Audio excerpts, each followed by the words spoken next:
A truce said to be on the horizon in the Israel-Hamas conflict, bringing hope of a reprieve from the fighting and the release of hostages in the Gaza Strip.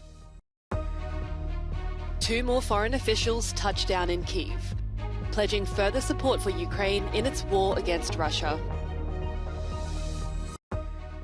Finland debates closing more border crossings over concerns Russia is behind a surge in the number of asylum seekers trying to enter the country. The EU chief becomes the personal target of a new campaign in Hungary as part of a national consultation levelling serious accusations against the European Commission. Housing is by far the most important issue at the Dutch elections on Wednesday, as a lack of affordable homes tops the list of concerns in the Netherlands. 6.5 weeks after the Israel-Hamas war started, a truce is said to be on the horizon. It could mean the release of people kidnapped by the militant group in Israel on October the 7th. More than 13,000 people have been killed by Israel's military in the Gaza Strip since then. The IDF insists it's targeting Hamas, which attacked Israel, and not ordinary Palestinians. Some of the latest fighting has been happening in and around the Indonesian hospital in the north. Civilian victims have been moved to another medical facility in the south. Palestinian officials say at least 12 people were killed in an airstrike on the hospital on Monday. The Gazan Health Ministry blamed Israeli forces. The Israeli military says its troops came under fire inside the hospital. If the deal, brokered by Qatar, Egypt and the US, goes through, there will be a reprieve in the fighting. Israel would have to release Palestinian prisoners in exchange for the release of women and children held hostage by Hamas. The agreement is also expected to allow trucks full of humanitarian aid to enter the besieged territory, and for more of the injured to be transferred to other countries for treatment.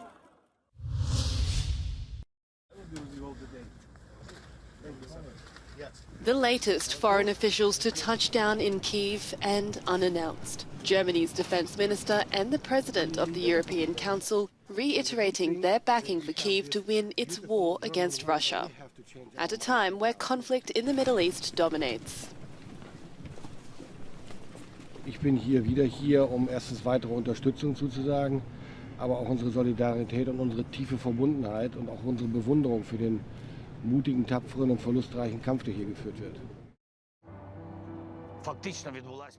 On Ukraine's Day of Dignity and Freedom, President Volodymyr Zelensky linked the historic pro-democracy protests 1 decade ago to the current day, describing the 2013 demonstrations as the first victory in its war with Russia.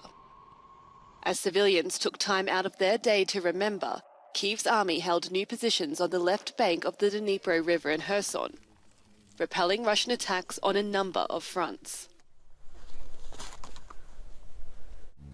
Проїхати до вогневої позиції тяжче, виїхати потім після того, як відпрацювали погода, це зараз багно, потім пізніше буде сніг там, звичайно. Ну і люди просто мерзнуть, хворіють, на жаль.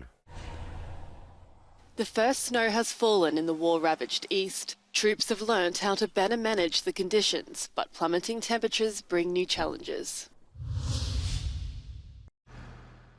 Finland is debating taking further action on its border with Russia after closing 4 crossings earlier this month. The move came after an increase in the number of asylum seekers trying to enter the European Union member state from Russia.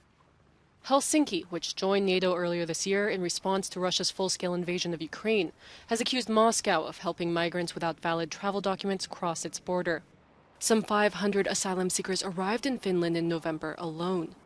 On Monday, the country's Prime Minister, Petteri Orpo, said he was not ruling out closing more entry points to stop the flow. Other European and NATO countries have accused Moscow of deliberately moving migrants toward border zones as a type of hybrid warfare.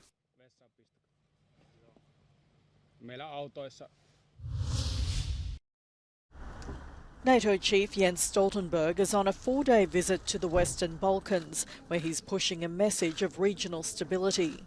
In Belgrade, he called on Serbia and Kosovo to de-escalate tensions, urging Serbian President Alexander Vučić not to send more soldiers to the border. Tensions flared there after Serb militants attacked Kosovo's police and security force in September. A policeman and 3 militants were killed.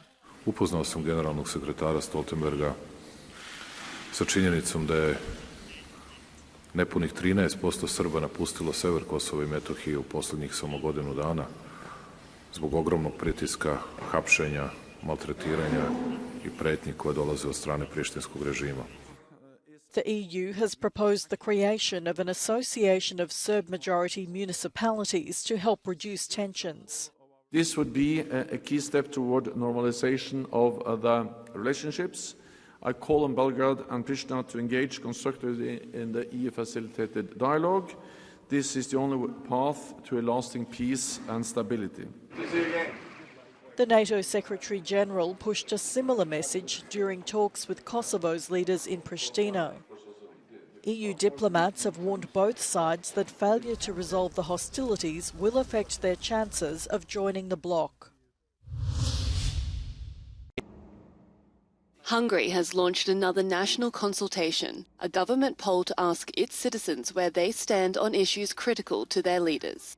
The questions feature anti-European statements and assumptions that accuse Brussels of forcing bad policies on the Hungarian government. Some include deceitful information such as claims of financial support from the EU to a Palestinian organisation supporting Hamas, something that has not been proven.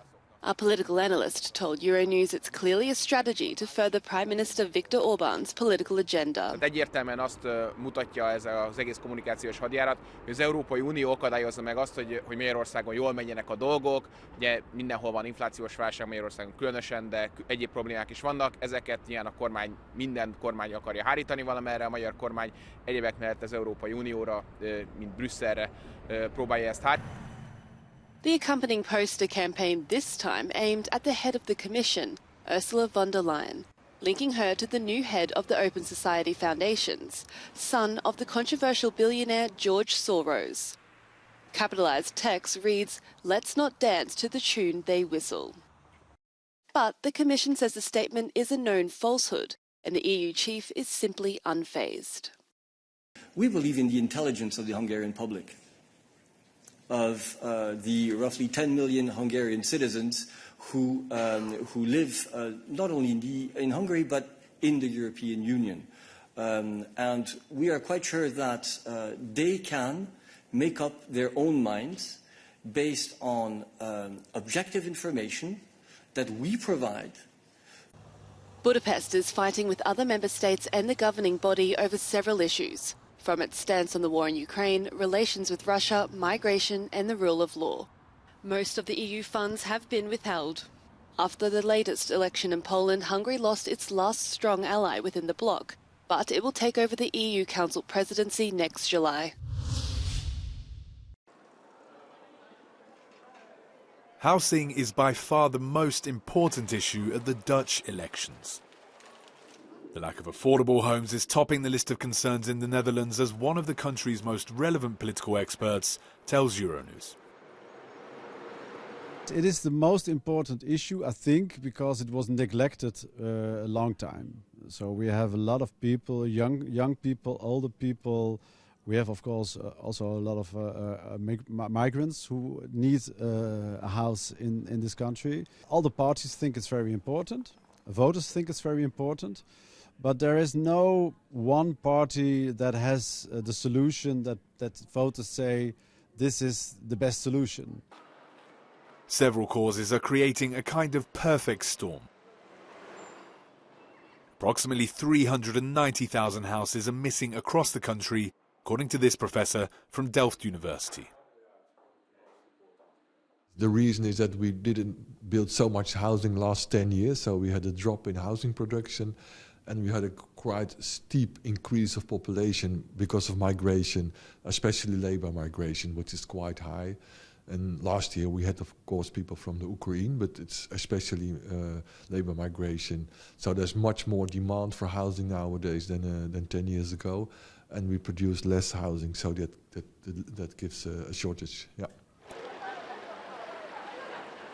Solo nella città di Amsterdam sono circa 3.000 i cosiddetti senza tetto economici, persone cioè senza particolari problemi, con una vita quotidiana ordinaria, che perdono l'alloggio in seguito a una separazione o a un divorzio e non riescono a trovarne un altro a causa delle difficoltà del mercato immobiliare.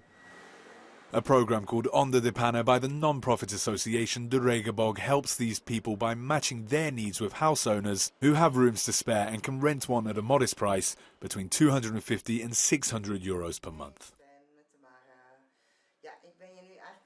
We'll try to give them a temporary spot to, regain energy, get out of the survival mode of having the stress constantly, to be thinking from where am I going to sleep, how I'm going to keep my job if I cannot shower, where I'm going to cook my food, how I'm going to survive this. We try to give them, at least for 12 months, a solid spot to get rest and help them to find, to make plans for the future. De Regenboog also tries to accommodate people in empty offices or houses to be renovated or demolished. In Amsterdam, renting a flat can be very difficult, but buying it can prove impossible. The asking price for a 60 square metre house can go up to as much as 600,000 euros.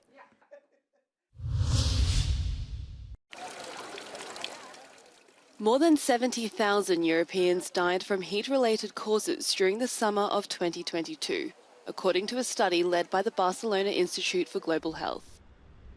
The authors revised upwards the initial death toll from last year's record-breaking temperatures. The calculations were made using a new method based on aggregation of mortality data on a weekly level. Experts discovered the previous study underestimated the figures by 10.28%.